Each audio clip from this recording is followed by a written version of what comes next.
session of the Conservation Careers Fair today. That's day one, done and dusted. Thank you so much for spending this afternoon with us. Hopefully you spent the whole day with us, but if you missed this morning's session, we had a lot of amazing speakers and you can catch them all on our Facebook page, Conservation Careers Fair Zambia, and later they will also be uploaded on YouTube, so please stay tuned. For this session, we are very, very happy to have Miss Mary, and I hope I say this correctly, Mary Muyoyeta, right? Yes, Mary Muyoyeta from Game Rangers International. Welcome, Mary. Thank you. So lovely to have you with us. I can see you're in the field. There's lots of exciting things happening in the background. We always love it when we can talk to people. Yeah, if someone can like zoom in their eyes and read a few things, they'll be able to get a few things, what is happening in the background with me, but I'll explain in just a bit what is actually going on behind me. Yeah. So maybe you could start by introducing yourself. Who are you? We know that you work for Game Rangers International, but what does Mary do on a day-to-day basis? Apart from hanging out with elephants, Mary is, I'm driven. I'll start from the beginning before I actually joined Game Rangers International. I've been working for the organization for the past 9 months now. I have a degree in land and water resources management from Nongosh University, and I graduated in 2019. From there, I've been volunteering for Game Rangers International, who I actually met at the Conservation Fair in 2019 that year. And I started volunteering for the organization. And once opportunities started opening up and I tried my luck there, and I'll give away more details. You didn't get because you're not really qualified for the role. It's not what they are quite looking for. And you actually found my place. Other than that, I just enjoy what I do. And at times someone would think that I'm crazy when I'm talking about wildlife, thinking that, is that a person you're talking about? I was like, no, it's not. And yeah, it's really, it's just a joy to be just in the field and just experience away from the, we are still in the city, but once you get to this side of Lilai, you literally forget the traffic and you're just in nature, hearing birds chirp, and yeah, it's a wonderful experience here. Awesome. So I know you said a lot of amazing things, but I'll be honest, my brain just stopped when you said you met the team from Game Rangers International at the Conservation Careers Fair. So yeah. I just need that one, congratulations. We're so happy for you. But for anybody at home listening and wondering, is the Conservation Careers Fair really worth it? Does it really help people connect to future employers? Well, yeah, the proof is in the pudding. Yeah, so that's lovely to hear. Yeah. Yes. So you mentioned that you work at Lilai, and I'm gonna say you work at the Elephant Nursery in Lilai, which is Lilai Lusaka. Can you tell us a bit more about the work that you do in Lilai? Here at Lilai, I am the support manager and research assistant. So on the day-to-day basis, I actually do research in elephant behavior studies. This actually helps in understanding more of African elephants. If you actually look for research around, even for articles, you find a lot more on Asian elephants because they've been in their culture for generations. And for us to actually better protect our wildlife, we need to understand them. So elephants being a keystone species, and it's the actual species that we are focused on as an organization in preserving, and we need to understand their behavior so that when they pass through rehabilitation here, we are not actually releasing a problem back into the GMAs. They're not going to bother people there, and and so forth. So basically is that we actually rescue, rehabilitate, and release elephants back into the wild. But it's a gradual process that actually takes a lot of time, a lot of research, not only for knowledge, for their welfare, and just management on their for the elephants and stuff. Yeah.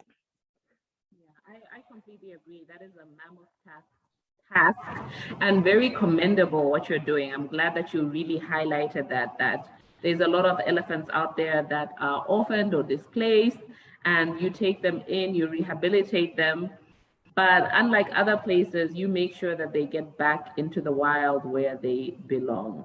And it's so lovely to see a young Zambian woman working in a field such as this, because I'm sure you don't need to be told, but there aren't many women like you working in a space like this. Yes. So that is just, please go ahead.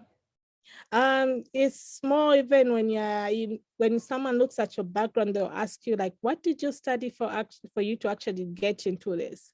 When I was actually studying, I thought I was going to end up in water resources or something, but I actually ended up working with wildlife, which I've always liked. When I took courses as ecology, rangeland management, and just volunteering for a year that I was doing for GRI, this got me into conservation, and I liked it from there. And when you look at GRI as an organization, I feel that they've actually empowered women. Like if you check the women in conservation, the organization has way more women in conservation than any other organization that I might think of.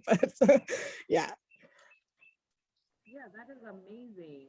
I mean, I'm fortunate to work for an organization that's very similar. And I think when you work in this kind of work and you work with lots of women, you think, oh, this is normal. But once you step out of your organization, you see that there's actually still a lot of challenges for women and a lot of space for more women to get involved. So women like you who do what you do, who do something that's so unique. There are very few people in Zambia who can say they work with elephants on a day-to-day basis and get to do research that probably very few people in the world are doing.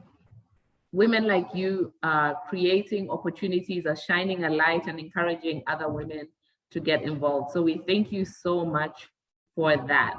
So you've talked a bit about yourself and your background and the work that you do. Would you like to talk more about Game Rangers International? Who are they? What does your organization do in Zambia? And then a bit later, we can talk about some of the career opportunities that are available. Okay, thank you. Game Rangers International is actually a non-governmental organization. It was established in 2008. Then it was actually established in the Kafia National Park, which is what we call Camp Phoenix, KRIF, Kafia Release Facility. That's where the orphans would actually go for a bit, but it was not feasible in the long term because some of the orphans, when they come in, they are dehydrated, malnourished, and they need optimal nutrition. That's how the elephant nursery was established in the city, where you can actually get veterinary assistant really quick than actually being in a remote area where you actually, at times, you won't even have internet or electricity for days. So Game Rangers International has 3 core areas, which is community outreach and resource protection and wildlife rescue. So this actually is a holistic approach. One cannot survive without the other, because to actually conserve nature, you need the communities also to be on board, people in the GMS to be on board, and everyone else, small children in schools, and everyone just needs to pitch in their part. So we try and achieve that through our community outreach programs, which we educate, empower, and engage the communities in various projects. How do we educate the communities? We have education officers that actually run some Chongololo clubs around Lusaka or in our hotspot areas. They go teach kids because they are the future. And if they know conservation at the young age, it will be really good for them to actually even tell their parents, because sometimes the kids who influence their parents, and they'll get an insight more what they actually didn't learn in school. And in terms of empowering them, There are different women's groups that have been formed in our hotspot areas because there's this conflict between wildlife and people. Human population is growing, habitat is being lost for different animals, and now animals are actually moving into the GMS to look for food, water, and this is actually bringing a very this is bringing a problem between this. So we try and mitigate that so that everything is quite peaceful there. We have taught farmers how to deter elephants from their fields, which is by elephant smelling trials, which are being actually trialed out in the Kafue National Park, beehive projects, and chili guns. So, and another simplest way to actually, if a farmer actually can't really do all these things, is to just plant a boundary of chili across their field and their plants are safe. And not only that, they're intercropping and they have two products for one season and which they can actually sell on later on. So we try and by all means to actually help these farmers. We tried out sunflowers, that's farming seasons, because the sunflower leaves are quite not palatable for elephants to eat because they're quite hairy, so they'll deter away from the field. So we try to find solutions to actually bring in the community.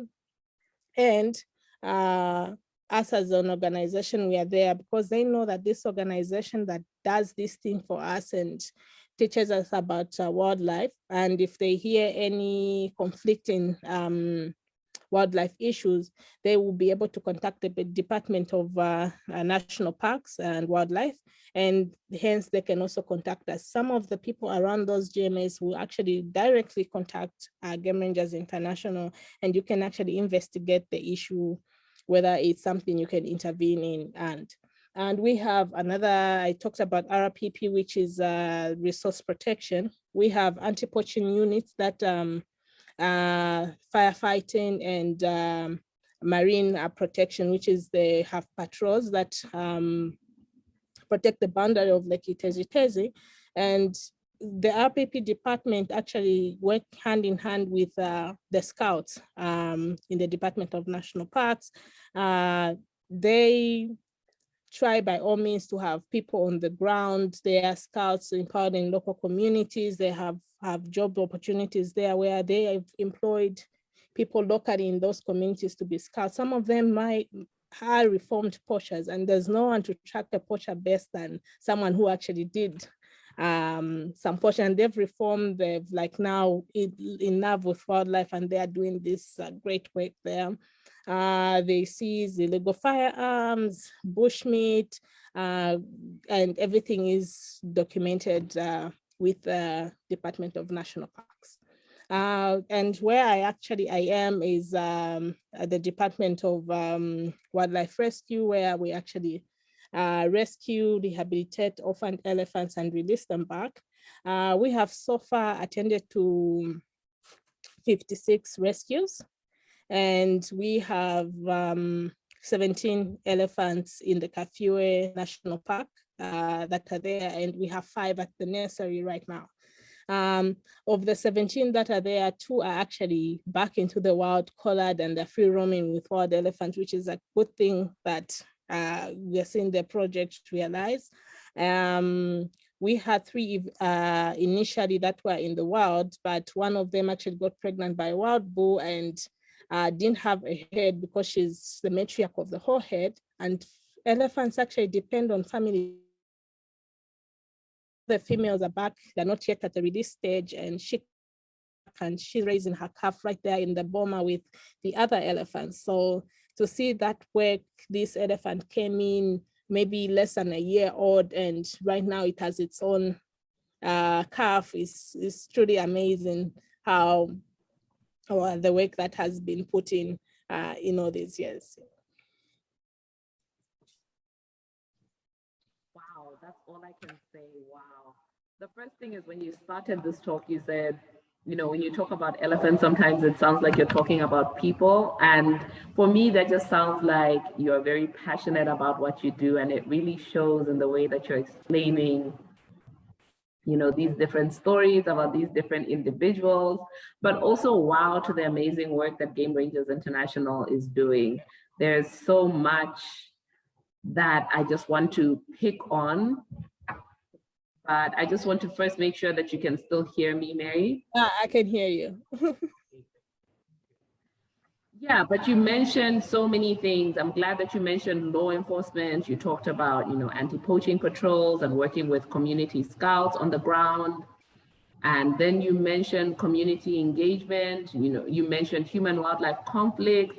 And I love that you're not just educating the community on the, you know, the value of elephants, but also finding ways to ensure that the community can coexist with elephants, and innovative ways such as, you know, beehives and placing beehives at different places, because I think for those who at home might not know, elephants and bees do not get along. They don't like the sound. Yeah. No one wants to be stung by bees, not even an elephant. Yeah. And you also mentioned, you know, growing crops such as chili, because again, no one wants to get chili in their eyes and no one wants to have their mouth on fire. And you also mentioned a product that I'd never heard of, you know, growing sunflowers, because the elephants don't like the itchiness of the sunflower leaves. So there is so many opportunities, it sounds like, at Game Rangers, because for every activity that you're describing, those are people that you need to join into those different activities. So maybe if you're more passionate about law enforcement, it sounds like there's opportunities there.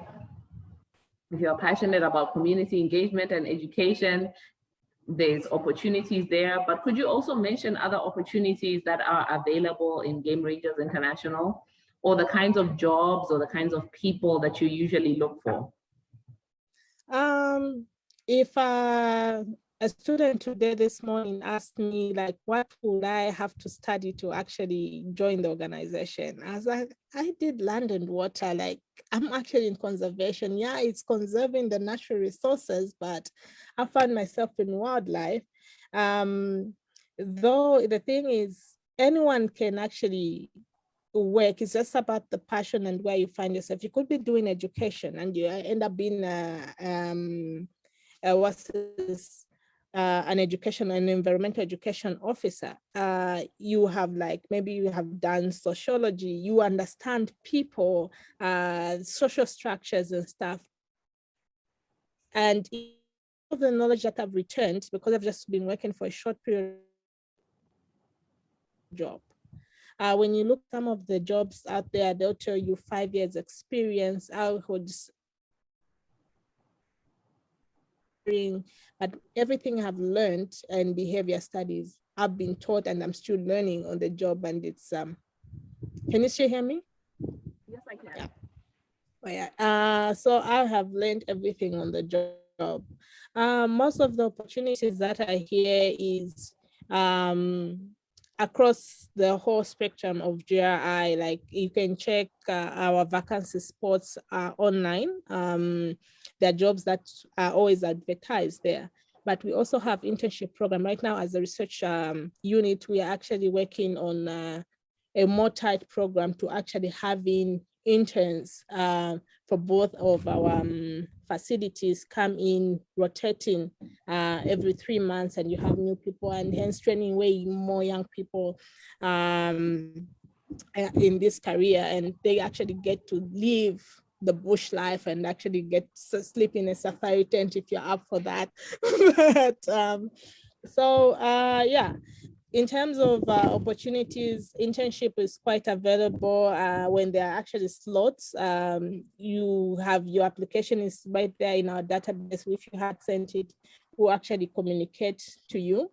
And actually, at times we won't even tell you, we'll just call out your references to check if you are up to the task of your CV, and see if they then will offer you the opportunity if you are actually interested in that, just volunteering. That's while you are volunteering here, there are certain times whereby a role, you've brought value to the organization, and that value has been seen. And a job opportunity might be opening up there. You end up getting maybe a role there. I was the same, was just I actually first, like as I said, I found them at the conservation fair, and I was volunteering. And the first time I was invited to the nursery, I came in and I looked at the work they do, and I was like so happy about it. And I was actually talking about a person who was doing the deck talk with us. I actually told her like, oh, you're actually doing bee projects, and I like working with beeswax. And she was like, oh, interesting. And I presented that to her. She was like, go write a concept paper on this thing. I was like, yay. I went and did that. They actually sent me an email to have an internship. I lost my phone, luckily. That was not not a good time. And I lost that opportunity, and COVID hit and everything was closed down. They couldn't take in any interns. Later on during the along the line, there was a position opening up in our resource protection department doing data analysis, which I definitely didn't have experience for, didn't actually do computer sciences or anything. And they needed someone like that. I still applied. I was like, let me put myself out there. What do I have to lose? They actually replied to me saying, your CV is really good, but you're not actually suitable for this position for now. We'll actually keep it with us. And that didn't actually discourage me. But in my heart, again, I was thinking that I've tried so many times. Maybe this was not meant to be. A few months passed, I saw another thing scrolling through Facebook. I went to their page and a research assistant position opened up. I debated everything within myself whether I should apply or not, because all the time I did, it didn't work out. In the end, I was like, what do I have to lose? I sent in my application and I landed an interview, which it was a volunteer position at first. You see how you're going to do in the position and offered the job.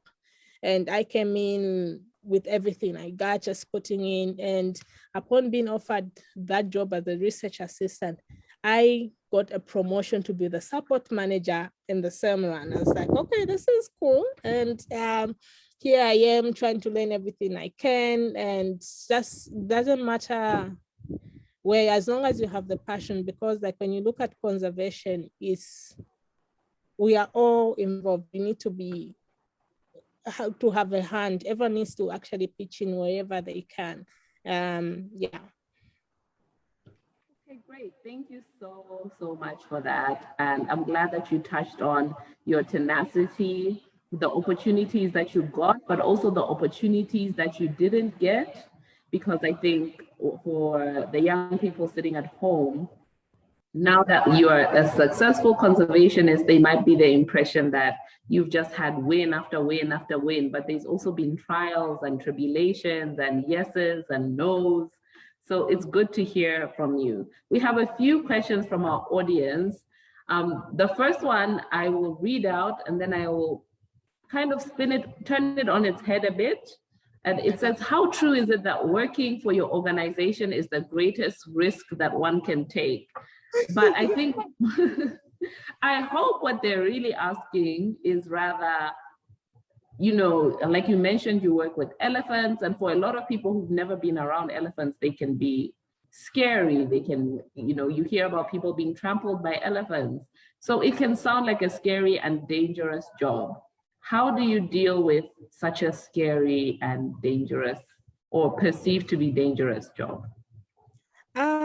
When you look at elephants, they're very peaceful animals. Someone might argue with me on that, but they're really, really peaceful animals. An elephant won't attack you if there's nothing there. You might have entered it, just like any other animal, could be a snake or anything.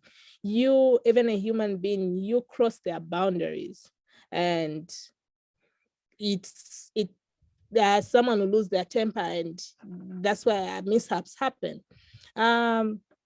If you hear maybe in the national park, like a car was charged by elephant, people were trampled on elephant, do a bit of investigation there. You'll see maybe it was a herd of cows and they had calves and someone got too close. the only thing they were doing is try to protect themselves. We have the young elephants here. We have actually standard safety briefs that we have as an organization to actually follow. Myself as a research assistant, you have to keep 10 meters distance even when I'm filming the data. The keepers, on the other hand, they have hands-on with the elephants because they are there to actually comfort them. They come in really small. It's not like they don't get pushed at times, but you have to know where you are standing and get to learn how to read emotions. And you don't actually, we just don't go and get an elephant back into the world where it's been rescued and you are there petting it or you are touching it in or other way. You give it a space, let it decide to trust you, like it will trust the keepers, and that bond will start to form, and they know that the keepers are there as their mothers and a child will not attack its mom. Well, for other people, yeah, you might get charged there and there, but if the keeper is with you, like maybe on the behind the scene at the nursery, the keeper will always be with you and protect you, and the guidelines will be read to you. Everything is a risk just being in the wild, even in the city. The only thing you have to use is your common sense, read the situation and make your decision from there. Use your common sense. I like hearing that.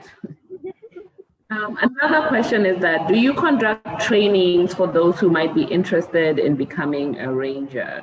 But I'll expand that as well. For those who might be interested in just your work as GRI and might be interested in different positions, are there ever opportunities to learn more about the work that you do and find possibilities of volunteering like you did, or interning like you mentioned is possible?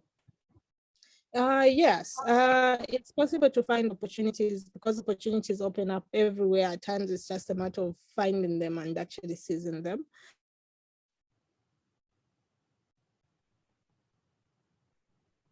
And someone maybe somehow slipped in their CV at the recruitment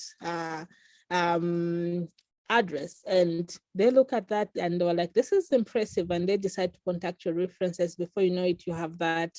It's not at times necessarily that advert will be put out there unless it's a specific determined role. If it's not volunteering, it will be put up there and you can actually apply for it. But some of the opportunities, you have to be a go-getter and go there and actually ask, knock on someone's door and ask, like, is there where I can help? I've got this and this. This is what I bring to the table. Are you in need of my skills? And if maybe you go to our headquarters, the village there, and you talk to the office people there, they'll be like, oh, this and this. Then they'll look at your CV and say, okay, this person is way more suited maybe in our communications, our community outreach department, which has education. And if there's an opportunity there, we'll be like, oh, we need a bit of help there. It could be maybe just for a week.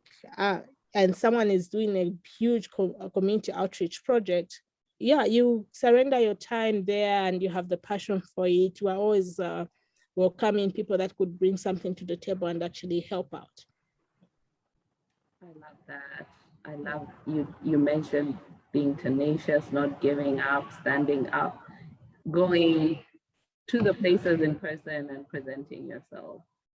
So unfortunately, we're out of time. It's been such a pleasure talking to you, Mary. I've learned so much from you and about your work. And I think I can say I'm so proud of the role that the Conservation Careers Fair has played in your journey. And we're so very grateful that you could take the time out of your busy day to talk to us, but more importantly, to talk to the young Zambians out there who want to see themselves where you are one day. Are there any final words you have for our young people? I feel like I've said everything, but I was listening to one of the talks area, when Dr. Jackson was like, if I dart an animal, like I'll give you permission to touch it. And you know how I actually thought I belonged in conservation. My first week of volunteering, like in the research assistance position, I was given an opportunity to actually travel to our other facility where Dr. Jackson was actually part of it. And we traveled there to go collar one of the elephants there. And he darted the elephant, and it was like, yeah, we get to like put this GPS collar, and I was like so scared because this is a huge animal. That was this like the first elephant I've seen like that big. And he was like, you can touch it. And so just to feel its skin, and because I'm always at a 10-meter distance, at times I just want to touch. But it was amazing to actually get that opportunity and actually experience it right there in the world where this elephant has been free roaming for years, and it was quite amazing there. So it's just like set where your heart is and just go for it. Yeah.